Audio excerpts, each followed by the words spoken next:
퇴직하고 나면 여유롭게 여행도 다니고 배당금으로 커피 한 잔의 여유도 즐길 수 있겠지. 많은 사람들이 그렇게 생각합니다. 특히 월배당 ETF라는 키워드에 마음이 꽂힌 사람이라면 그중 대표격인 JPQ에 눈을 돌렸을 겁니다. 미국 나스닥 성장주 기반의 월배당까지 마치 퇴직자 맞춤형 투자처럼 들리니까요. 오늘 이야기의 주인공인 60세 퇴직자 박성진 씨 가명도 마찬가지였습니다. 대기업에서 30년을 근무하고 정년 1년을 남기고 희망퇴직을 선택한 그는 퇴직금 일부를 이미 주택담보대출 상환과 자녀 대학 등록금에 썼고 남은 5천만 원이 사실상 노후생활 자금 전부였습니다. 성진 씨는 고민 끝에 이 돈을 어떻게 불릴 수 있을까?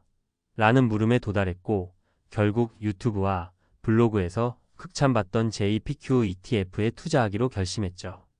그는 말합니다. 이거 하나면 매달 배당 들어오니까 딱 알맞게 쓰고 살면 되지 않을까 싶었어요.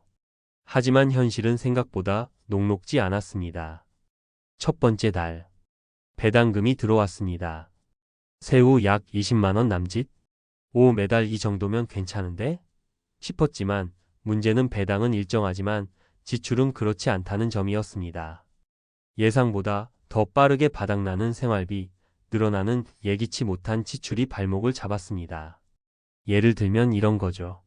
갑작스러운 병원 진료비 18만 원, 명절 가족 모임 비용 25만 원, 수도세전기세 폭탄으로 15만 원 추가 지출. 그렇게 2달 만에 그는 알게 됩니다. 배당금으로는 생활의 일부만 해결될 뿐 전부는 아니다. 실제 사례 1, 5천으로 시작했지만 배당은 현실을 못 따라가요. 부산에 사는 62세의 김정자 시전 보험회사 직원도 5천만 원으로 JPQ에 전량 투자한 뒤 매달 받는 배당금 2023만 원에 의지해 살아보려 했습니다.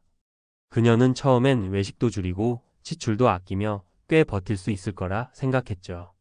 하지만 장보기 물가는 매달 오르고 냉장고 고장으로 40만 원을 한 번에 써야 했던 순간 정신이 번쩍 들었다고 말합니다. ETF는 주식보다는 덜 흔들릴 거라 믿었는데 환율이든 주가든 결국 흔들리더라고요. 실제 사례, 이 JPQ 배당금으로 핸드폰 요금 정도는 해결 가능.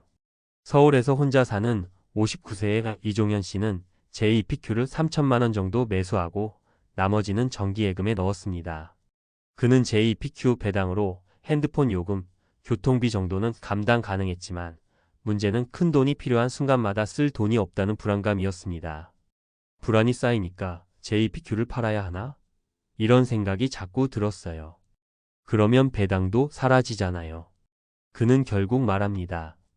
ETF는 나의 생활비를 보조할 수는 있지만 주 수입원은 못 된다는 걸 확실히 깨달았죠. 실제 사례의 삶수익률보다 중요한 건 유동성이었다. 광주에서 작은 원룸에 사는 65세 조대식 씨는 JPQ에 올인했다. 갑작스러운 건강보험료, 폭탄과 치과 치료비 앞에서 주식을 팔 수밖에 없었습니다. 이때 그는 고점에 사서 저점에 팔아야 했고 배당 수익보다 더 큰 손실을 보았습니다. 그때 느꼈죠. 배당을 받는 것보다 필요할 때 쓸 수 있는 현금이 훨씬 중요하다는 걸요. 이제 우리 모두 진지하게 질문해야 합니다. JPQ 하나로 은퇴 생활이 가능할까? 그 답은 대부분 아니다일 겁니다. JPQ는 분명 매력적인 ETF입니다. 월 배당을 주고 안정적인 자산으로 평가받으며 미국 성장주에 분산 투자되어 있다는 점도 장점이죠. 하지만 중요한 건 그 배당만으로 한 달의 생활을 충당하기는 어렵다는 사실입니다. 실제 JPQ의 연배당률은 약 810% 수준 2025년 기준이지만 세후 수령 금액은 환율, 세금, 배당락 등의 변수로 인해 훨씬 줄어듭니다. 즉 5천만 원 전액을 투자해도 매달 수령액은 대략 20만 원 내외. 집세, 식비, 의료비, 보험료를 고려하면 너무나도 부족하죠.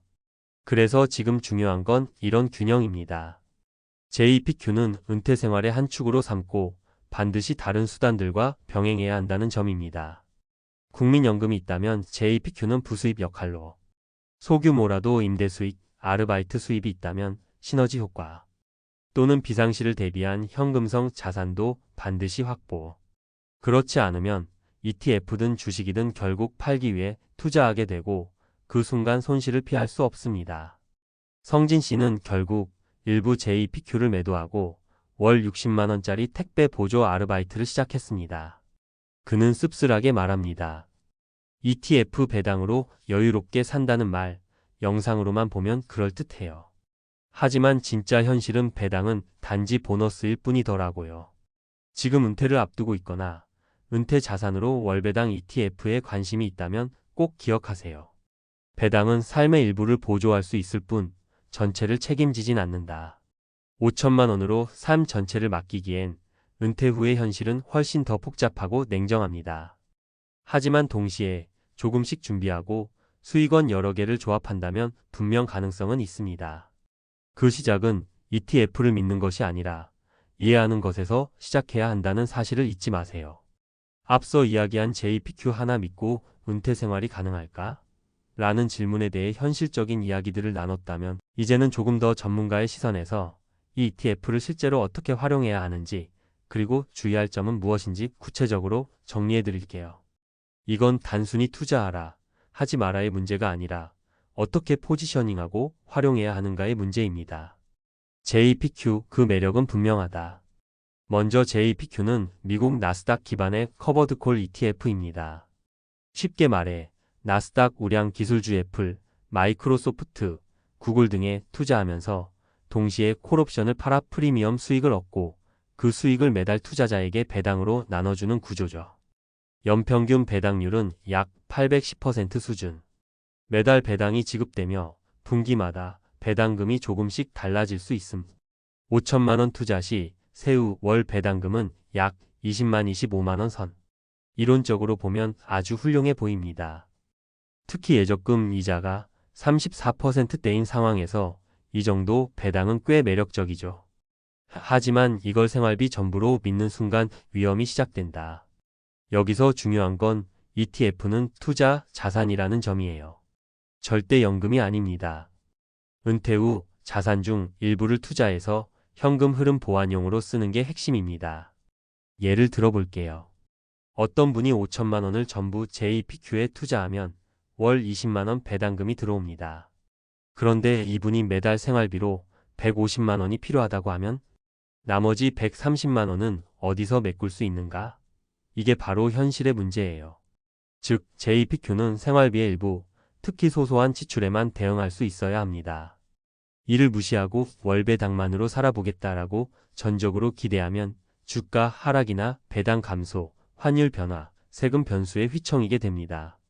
현실적인 활용 전략, JPQ는 이렇게 쓰세요.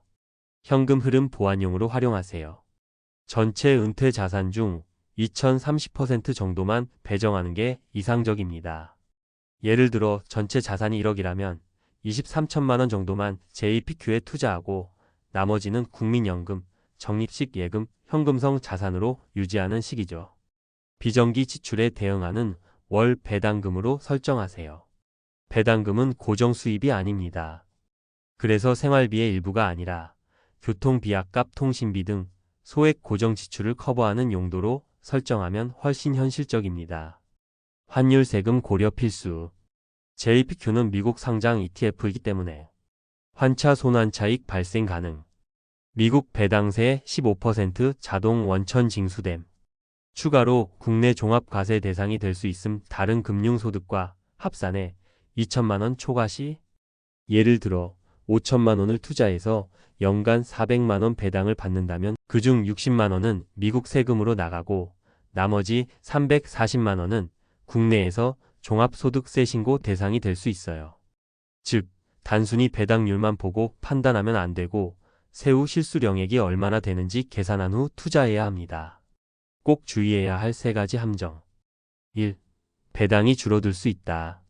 JPQ는 커버드콜 전략을 쓰기 때문에 시장이 급등할 땐 수익률이 낮고 시장이 박스권일 땐 유리합니다. 즉, 영구적으로 높은 배당이 보장되는 구조가 아닙니다. 2. 원금 손실 가능성. ETF라고 해서 무조건 안전하지 않아요. 특히 주가 하락기에는 원금 손실도 함께 발생합니다. 예를 들어 5천만 원을 넣었는데 ETF 주가가 15% 빠진다면 평가액이 4,250만 원이 되는 셈이죠. 배당 12년 받아봤자 원금이 깨지면 심리적으로 흔들릴 수밖에 없습니다. 3. 한 종목 집중은 위험하다. JPQ 하나만 넣는 건 굉장히 위험한 전략이에요.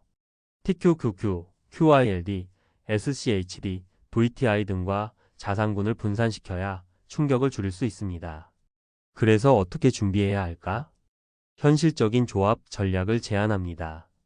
예를 들어 5천만 원으로 은퇴자금 일부를 구성하고 싶다면 2천만 원은 JPQ 월배당 수령용, 1천만 원은 MMF, CMA 등 단기 현금성 자산으로 보유 비상금 용도, 1천만 원은 예금적금 국민연금 보완용으로 확보, 1천만 원은 다른 ETF 또는 배당주로 분산 투자 위험 분산. 이렇게 구성하면 갑작스러운 지출이나 배당 감소에도 대비할 수 있습니다.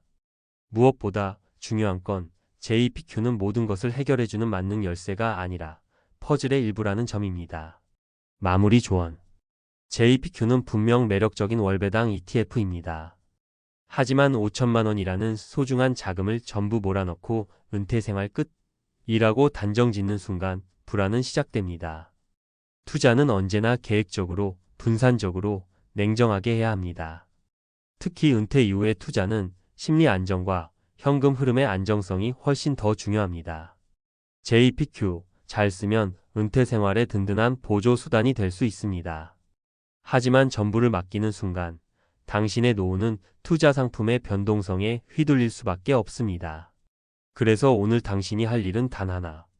나는 JPQ를 제대로 이해하고 있는가? 이 질문부터 다시 시작해 보세요.